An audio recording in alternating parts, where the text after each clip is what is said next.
This is Dr. Rich Shuttler with lesson number 7, survey processing. This is part of chapter 3, which is the methodology chapter in your proposal and dissertation. This is a continuing program under taking the B out of ABD, which stands for taking the butt out of all but dissertation. In this lesson, I will give an introduction to this lesson, share some insights about survey processing, and some general information. All the information in this lesson is designed to help you better create your own Chapter 3. I will then share several examples from some of my mentees who have gone on to successfully graduate, and I will then conclude this lesson with a reflective summary.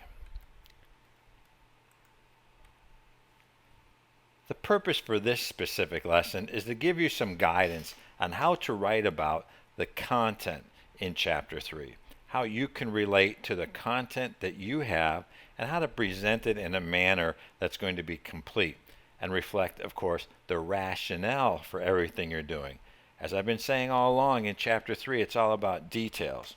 And if you listen to the other programs so far, the lessons in this Chapter 3 series, you know I talk about excruciating details. This information is found after relating the data collection plan. In Chapter 3, in a sequence, wherever you have indicated your data collection plan, you're going to give information here. You may have already given some in Chapter 1. This is not uncommon.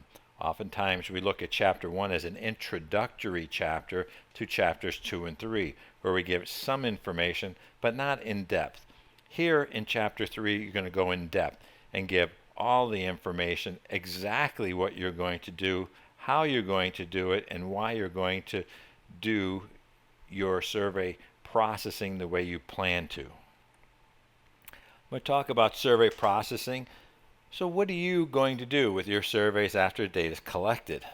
A lot of times students don't think about this enough in the early planning stages, and therefore they often submit a chapter draft to their dissertation chair, or it may even get beyond the committee to the university and get denied because there's not enough details. Or there's information in there about what the plan is, but not why they're going to do everything. So therefore the lesson opportunity here for you. Make sure you have your notepad ready, you got your pen, take some notes.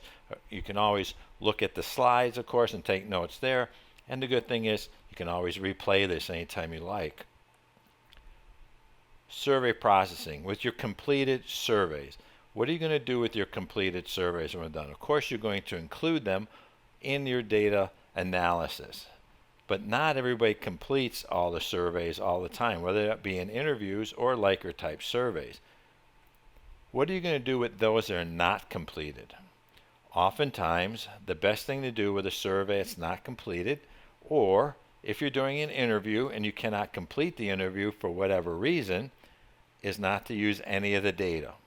It would be unfair, I believe, to the data that if you had collected, let's say, for example, somebody did 25 out of 50 Likert type questions, it would be unfair to the data to use those first 25 because the other 25 were not there. So oftentimes what we find is that when you're asking one question in a survey, you ask it multiple times but worded in different ways.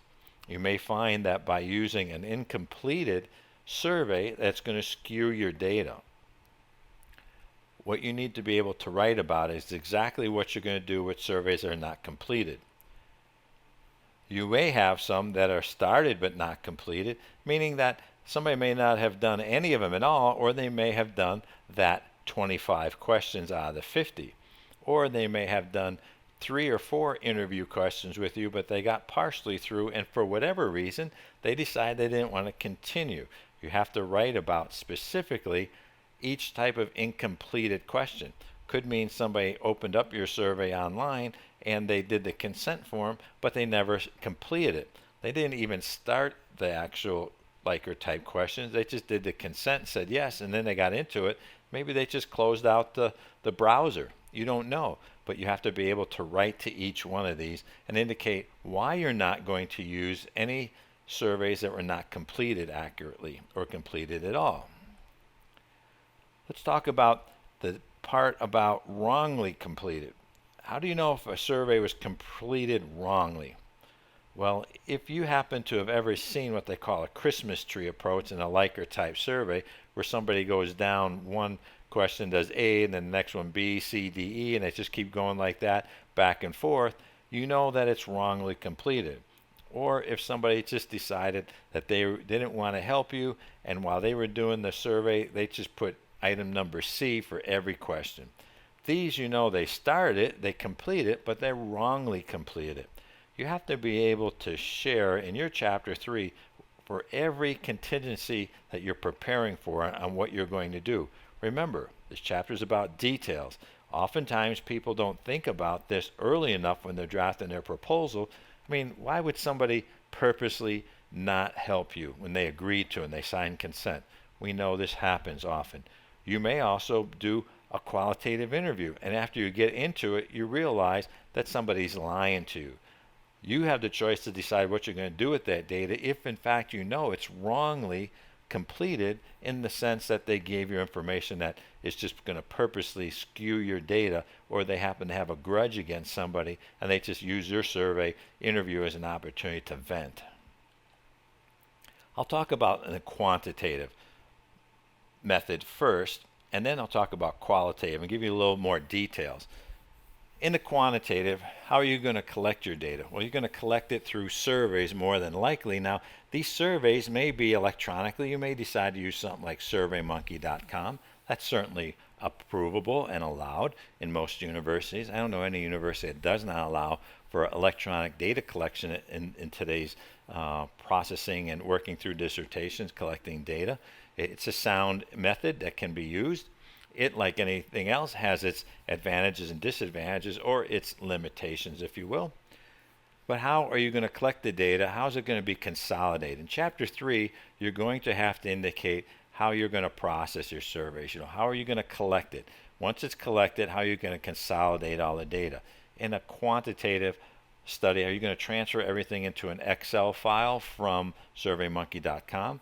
If people do survey questions, your Likert type questions, on a piece of paper, and everybody gives you paper, how are you going to consolidate all that information? This is exactly what I did. I did not have the ability at the time to use an electronic database to collect my survey information. I gave my surveys on paper to over 800 people, and I had well over 300 returned to me. I had to take all that information and count every individual A, B, C, D, or E that was filled in and put it appropriately into an Excel file. Once you get it all consolidated, what will you do with it? Are you going to use SPSS to help you run your data? Are you just going to do it in Excel? Are you going to run the test some other way? However it's going to be, you need to write about it in Chapter 3. And while you may not know exactly how you're going to present all the data, you have to tell in Chapter 3 what you intend to do. Are you going to then present the data in Chapter 4 in figures and tables? What you need to do is you need to explore how other people have presented their data. If you use SPSS, what are the outputs that it's going to produce for you when you do testing of certain, let's say, for example, a chi-square test or a t-test? What kind of results is that going to produce for you that you then will later include in Chapter 4? While Chapter 3 is only about the proposal stage, you still have to indicate how you're going to present the findings later. Now, if we talk about qualitative, it's a little different, of course, than quantitative. Here in qualitative, the same information is required, but let's talk about each one. How are you going to collect the data? In most cases, you're going to do some sort of interviews. You may have open-ended questions or closed-ended questions. You may be doing it through the interview process, which is known as structured or semi-structured. That's up to you on how you're going to collect your data. How many questions will you have? You're going to interview people. Perhaps you're going to have 8 interview questions. When you get done with those interviews, what are you going to do with that? How are you going to consolidate? Are you going to then, after each interview, have somebody transcribe those interviews because you recorded them on a digital recorder? If that's the case, within how long will that be? Will that be within 72 hours, that after each individual interview, within 72 hours, somebody will transcribe it, give you that transcription so you can email it back or deliver it in person to the person you interviewed so that they can review it for accuracy? We know sometimes people mean to say one thing, but they say something different. Allowing them to review the transcripts is going to help improve the reliability of your study by helping each person have the opportunity to review the transcripts. If you're going to do that, how long are you going to give them to review it? If you don't hear back from them within 24 hours or 48 hours or a week, will you then assume that they agree, or will that transcript be thrown away? You have to have the choices determined when you're writing chapter 3 and give all that information. All that's what kind of details? Yes, it's excruciating details, but this is exactly the level that you need to produce a good chapter 3. Once you're done with that portion that I've talked about on gaining the interviews, ensuring that the transcripts are correct, how will you consolidate all that information? For example, from each question, will you take all that information and put it into a computer program like NVivo? Will you then create some sort of themes and nodes from that computer analysis? Will you be doing it by hand? There's nothing to say you can't do it by hand by creating what's called as an affinity diagram with all the like comments, which is exactly what the software does. When I did my analysis, I actually did a mixed method study, so I had to do both. And when I did the qualitative sections, I did not use a survey kind of tool, if you will, such as NVivo. What I did is I did it by hand. But you just need to indicate in chapter 3 how you're going to consolidate all the data once you have it collected from each person that's interviewed. Then you're going to have to give some indication how it's going to be presented. If you're using something like NVivo, it's going to produce a certain amount of themes and nodes for you. Is that what you're going to produce? Are you going to have certain tables and figures? I realize you may not know everything at this point. This is where it's helpful to go look at a few dissertations that have already been published recently from your university with the same research method and design to gain a better sense for how others have done it. But you need to know, in your case, if you're doing qualitative work, much like quantitative, you have to give these details. And again, it's not only how you collected it, but give the rationale for why and why you're going to do it in such a manner. Again, it's how you're going to do it, why you're going to do it, and the rationale for each individual step. For the mixed method study, if you're going to do a mixed method study like I did, you're going to have to describe how the data was collected for both the quantitative and qualitative components. You're also going to have to share how you're going to consolidate it all and how your findings will be presented. In most cases, it's nothing different than I already explained. If the quantitative is the majority of the work that you're doing in your surveys, like mine, I had 12 Likert type questions and 3 open-ended questions. What I did is I addressed first the quantitative information, then the qualitative information in my proposal. Now I'll share some examples from some of my mentees. Most of my mentees had their work approved on the first pass-through, whether it be at the proposal or the dissertation. This is just because they put the time in and did them very well. Each mentee has given me the written consent to use their work. They own the copyright. I'm just including it here to help you. They agreed to allow me to do that. Now, Dr. Tricia Schroeder in 2013, her dissertation titled A Quantitative Correlation Study of Individualism, Collectivism, and Employee Innovation in Turkey, explained her work in Chapter 3 as such.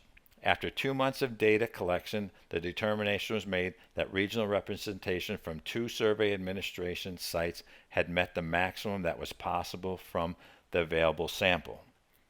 During data collection, a total of 209 surveys were distributed, with 117 surveys completed for a return rate of 56%. Of the 117 return surveys, 1 survey was incomplete and 3 participants did not meet the employment criteria. The 4 surveys were omitted from the study. So you can see she explained literally what happened for the study survey that was not completed, and that she also removed other people. She didn't leave any detail out. We understand exactly what happened. She continues on with the regional representation analysis showed that 4 regions were represented with at least 20 surveys each. 1 region had no representation, and 2 regions did not meet the minimum survey representation. 10 surveys from the underrepresented regions were omitted from the study, leaving a total of 103 surveys for data analysis. Again, you can see exactly how many surveys she sent out, how many she got back, and how many she ended up that were usable.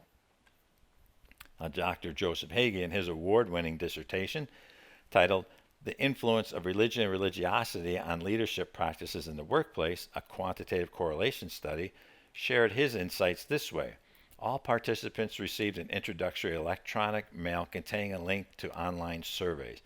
The link pointed to a survey included an embedded 10-character alphanumeric code token. The code was generated randomly in the Lime survey tool to prevent the association of data with any specific participant.